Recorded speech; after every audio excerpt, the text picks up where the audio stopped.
সাইজটা না ফ্রেঞ্চ বলে লেখা থাকে, ফ্রেঞ্চ। এখানে যে ক্যাথিটারটা আছে সেটা আমি দেখে বলছি, তোমরাও কিন্তু দেখেই বলবে।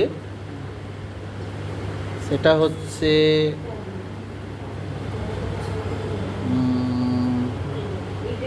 18 ফ্রেঞ্চ।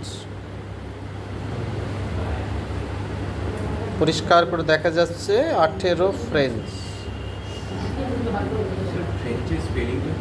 FR 18 French.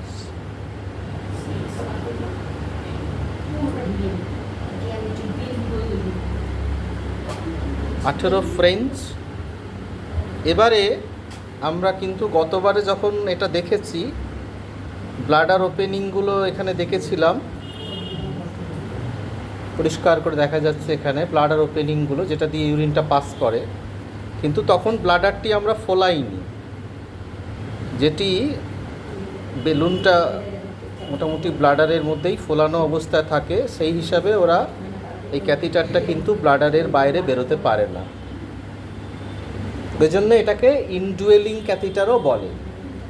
লেখো, ওই জন্য যেহেতু ব্লাডার মানে বেলুনটা ফোলানোর ফলে এটা আর ব্লাডার থেকে বেরোতে পারে না, ক্যাথিটারটা ব্লাডার থেকে আর বেরোতে পারে না, সেই হেতু এই ক্যাথিটারটাকে বলা হয় ইনডুয়েলিং ক্যাথিটার।